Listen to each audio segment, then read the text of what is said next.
Before we dive into the world of talking animals and clever men, we must first understand the storyteller. Jomo Kenyatta was not just a writer, he was a leader, a fighter for freedom, and the first president of Kenya. He lived during a time when his country, and much of Africa, was under the control of European powers, a period we call colonialism. Imagine, just for a moment, someone from a faraway land coming to your home, making new rules, and telling you that your ways are wrong. This was the reality for Kenyatta and his people. He wrote Gentlemen of the Jungle as a fable, a story with a hidden meaning to explain this complex and painful experience to the world. It was a way of using a simple tale to expose a great injustice. This story is set in a version of Africa that is both real and magical. It is a land of vast jungles, heavy rains, and a rich tapestry of life where humans and animals coexist. However, this is not a peaceful coexistence. Kenyatta uses this setting to create a powerful allegory. An allegory is a story where the characters and events represent something else. In this tale, the jungle becomes a stage for the drama of colonialism. The animals are not just animals, and the man is not just a man. Through their interactions, Kenyatta paints a vivid picture of the colonial encounter, showing how European powers arrived in Africa, often with promises of friendship and progress, only to dispossess the African people of their land and their freedom. The power of a fable lies in its simplicity. By using animals, Kenyatta makes a heavy political topic accessible to everyone, including young readers. He avoids complicated political jargon and instead uses the universal language of storytelling. The animals talk and act like powerful, educated gentlemen, but their actions reveal a deep-seated arrogance and greed. This contrast between their polite words and their cruel deeds is the central engine of the story's critique. The story becomes a mirror, reflecting the absurd and tragic reality of a continent being carved up by outsiders who claim to be acting for the good of the inhabitants. As we journey through this fable, it is important to keep the historical context in mind. The scramble for Africa in the late 19th century saw European nations rush to claim territories across the continent, drawing lines on maps without any regard for the people who lived there. They justified this invasion with ideas of a civilizing mission, claiming they were bringing enlightenment and modernity. Kenyatta's story challenges this narrative head-on. He asks us to question who the real savage is, and who the real gentleman is.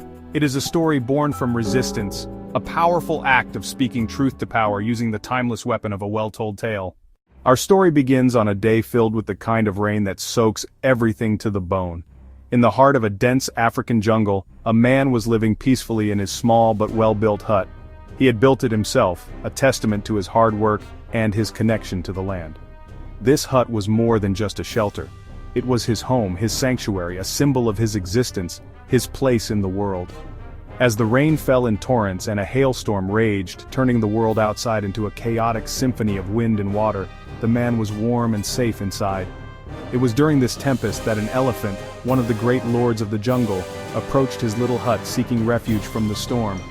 The elephant, a large and imposing creature, spoke to the man with the politeness of a true gentleman.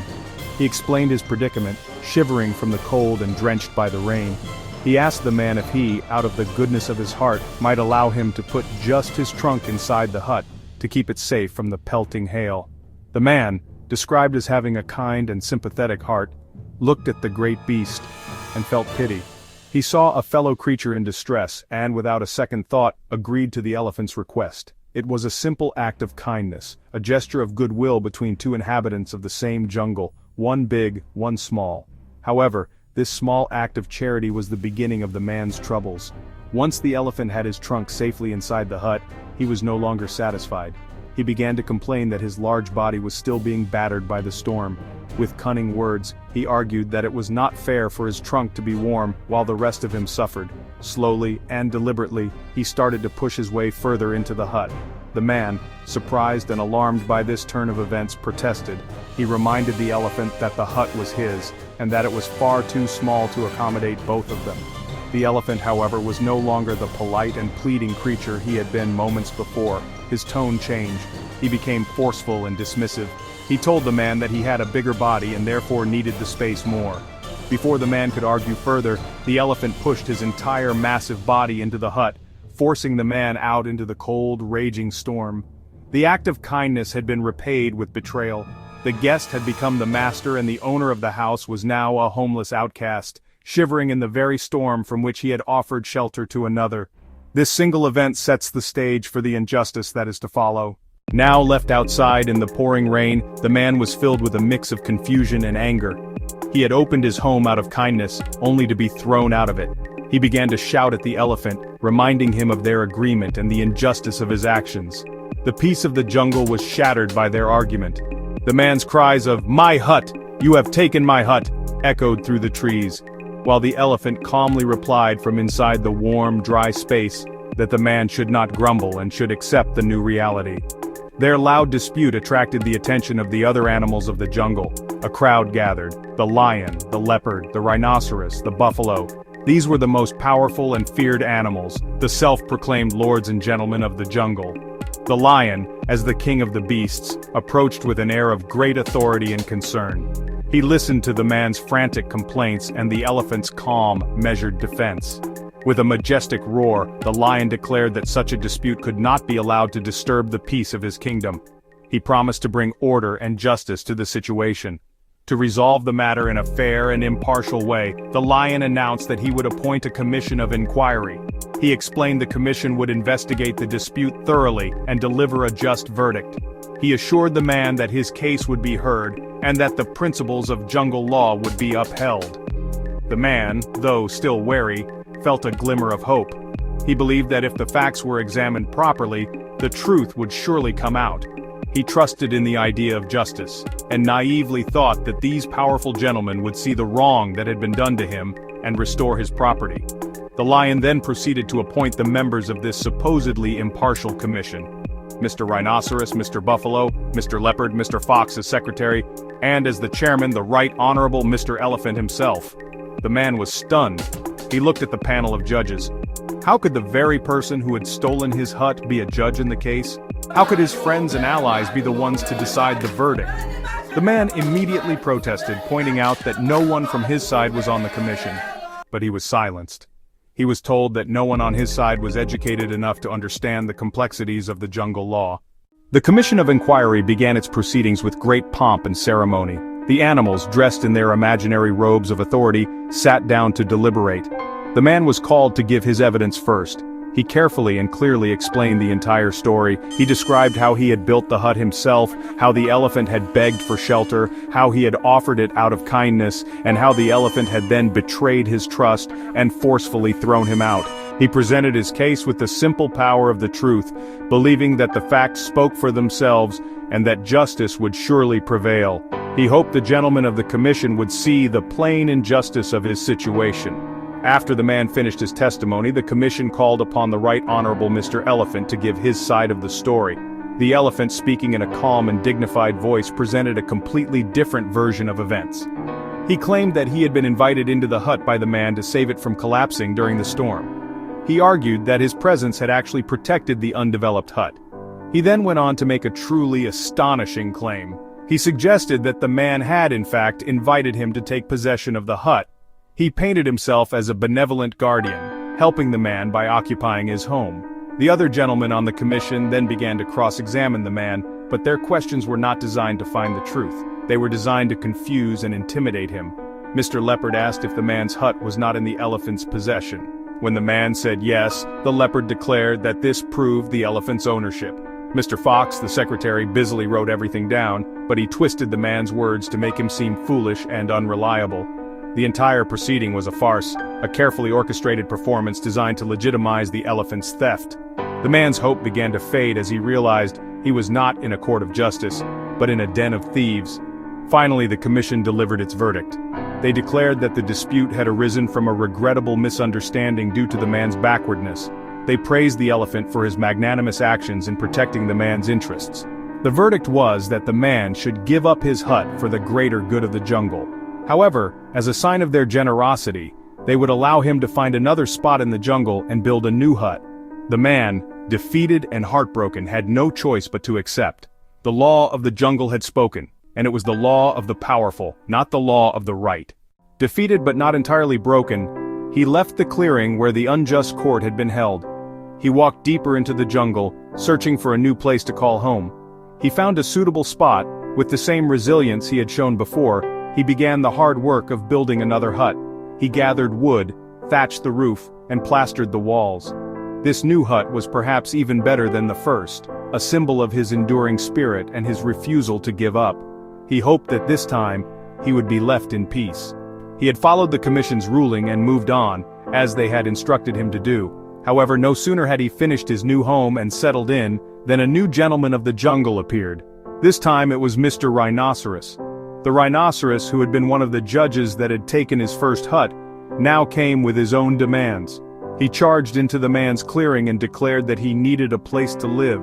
Without even the pretense of politeness that the elephant had initially shown, the rhinoceros claimed the new hut for himself. The man was once again forced out of his own home. This pattern repeated itself again and again. Each time the man built a new hut, Mr. Leopard, Mr. Buffalo, Mr. Hyena would come and seize it. Mr. Leopard, Mr. Buffalo, Mr. Hyena would come and seize it. Each time a new commission would be formed, composed of the very animals who had stolen his property, and each time, the verdict would be the same. The man was told his property was being taken for his own good, for the sake of progress and development in the jungle. He was constantly displaced, constantly working, only to have the fruits of his labor stolen from him by the so-called gentlemen who ruled the jungle through force and deceit. He was constantly displaced, constantly working, only to have the fruits of his labor stolen from him. Finally, the man reached his breaking point. He had lost hut after hut. He had been lied to, cheated, and displaced time and time again. He realized that as long as the animals held all the power and made all the laws, he would never know peace or justice. He understood that their jungle law was nothing more than a tool for their own enrichment. An idea began to form in his mind, an idea born of desperation and a newfound clarity. He decided that he would build one last magnificent hut, bigger and better than all the others. But this time, he would have a plan. This time, things would be different. To truly understand Gentlemen of the Jungle, we must look beyond the surface story of a man and some talking animals. We must see the allegory. The man in the story is not just one individual, he represents the African people, the original inhabitants of the continent. His small hut symbolizes their land, their resources, their culture, and their way of life. It is his, built with his own hands, and it belongs to him. He lives in harmony with his surroundings until an outside force disrupts this peace. He lives in harmony with his surroundings until an outside force disrupts this peace. The man is initially portrayed as kind and trusting, welcoming a stranger in need. This reflects the way many African communities initially interacted with European arrivals. The animals are a clear representation of the European colonial powers. The elephant, the first to arrive, symbolizes the British Empire. He uses polite, diplomatic, gentlemanly language to mask his intentions. His takeover is slow, first the trunk, then the whole body, mirroring colonial encroachment. What began as trade agreements and small settlements soon turned into full-blown occupation and seizure of land and power, all while claiming partnership. The other gentlemen, the lion, the leopard, the rhinoceros, represent other European nations and colonial administration. The lion as king is the ultimate authority setting up the system of control. The commission of inquiry he establishes is an allegory for the colonial legal system. Courts set up by colonizers, laws written by them, judges appointed by them, designed to legitimize theft. The commission's verdict is the colonizer's voice justifying his actions. The man builds hut after hut, each seized by a different animal. This is the scramble for Africa. European powers carved up the continent, claiming pieces for themselves. They used legal trickery and brute force to displace people, then used the land for European settlement, farming, and resource extraction. The animals' claim of development echoes the colonial civilizing mission, a paternalistic racist justification, when in reality they exploited the land for their own gain. The man is the heart of the story, the protagonist who represents the colonized peoples of Africa. He is not portrayed as a weak or helpless victim, but as a hard-working, dignified, initially trusting individual. His kindness is his first mistake in this new predatory world. He believes in fairness and reciprocity, but he learns that these values are not shared by the gentlemen of the jungle. As the story unfolds, we see his character evolve.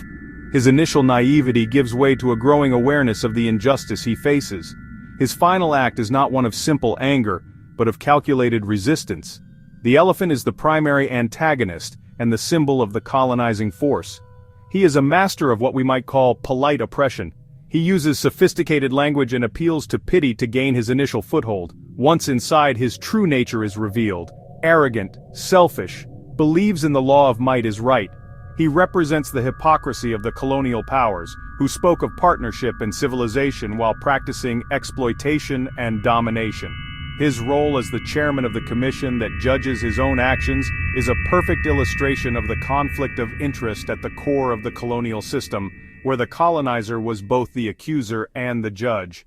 The lion, as the king of the jungle, is the figure of ultimate colonial authority. He is the enforcer of the unjust jungle law. He presents himself as a neutral arbiter of peace and order, but his actions serve only to maintain the power structure that benefits him and his fellow gentlemen. By creating the Commission of Inquiry, he provides a veneer of legality and fairness to what is essentially organized theft. He represents the colonial state itself, the governor, the monarch, the imperial government, which creates the institutions and laws that formalize and perpetuate the colonial project, ensuring that any challenge to its authority is swiftly and legally crushed. The other animals on the commission, the rhinoceros and the leopard, are the colonial administrators, settlers, and beneficiaries of the system. They are all part of the same ruling class and share the same interest in dispossessing the man. Their role in the story shows that colonialism was not the act of a single entity, but a collective enterprise. They are the ones who directly benefit from the man's displacement, eagerly taking over the new huts he builds. Mr. Fox, the secretary, represents the intellectuals and bureaucrats who use their skills with language and law to twist the truth and create the official records that justify colonial actions, ensuring that history is written by the victors. Kenyatta's fable is a powerful and direct critique of the entire colonial enterprise. At its core, the story attacks the hypocrisy of the colonizers' legal and moral justifications. The gentlemen of the jungle constantly talk about peace, order, justice, the rule of law. However, their law is not based on universal principles of right and wrong. It is a tool crafted specifically to serve their own interests. The Commission of Inquiry is the story's most brilliant satirical device. It exposes legal systems that appeared legitimate on the surface but were fundamentally biased, designed to legalize dispossession. The story criticizes the racist, paternalistic ideology behind colonialism. The animals repeatedly refer to the man's backwardness and his hut's undeveloped state. They justify their takeover by claiming they are acting in the man's best interest, bringing development and protection. This mirrors the civilizing mission or the white man's burden. Kenyatta turns this idea on its head, showing that this civilizing force was, in fact, barbaric, greedy, destructive. The supposedly backward man was the true builder and creator. The fable highlights economic exploitation. The man works hard to build his huts, creating value through his labor. The animals, however, do not build anything themselves. They simply seize what the man has made. This represents the colonial economic model, where natural resources and labor were exploited. Land, minerals, agricultural products were taken, people forced into labor on stolen land. The cycle of the man building and the animals taking is a stark metaphor for relentless extraction. Finally, the story critiques the use of force and manipulation. The elephant first uses deception, then brute force. The lion uses the threat of his power to impose the commission. The entire system is held together not by consent, but by the fact that the animals are bigger, stronger, more numerous. This reflects colonial rule maintained through military superiority. Treaties were often signed under duress. Resistance was met with violent suppression. Kenyatta shows that behind the gentlemanly masks and legal documents lay the simple, brutal truth. Colonialism was an act of conquest based on might, not right. The story does not end with the man's perpetual victimhood. It concludes with a powerful and radical act of resistance. After realizing he will never get justice through the animal system, the man devises a clever plan. He builds a new, very large hut. As soon as it's finished, all the gentlemen of the jungle rush inside. Each claims a part for himself. Once they are all inside, arguing over their new acquisition, the man sets the hut on fire. The animals, trapped in their own greed, are destroyed. The man's final words, "Peace is costly, but it's worth the expense," serve as the story's moral. This dramatic ending signifies the necessity of liberation struggles. Kenyatta suggests that when a system is fundamentally unjust, working within that system is futile. The colonized must ultimately find their own methods to reclaim what is theirs. The fire represents revolution. armed struggles for independence across Africa, like the Mau Mau uprising in Kenya. It is a declaration that freedom is not given, it is taken. The price of this freedom may be high, involving destruction and conflict, but it is a price worth paying to end oppression and achieve true peace and self-determination. The message of Gentlemen of the Jungle remains profoundly relevant today.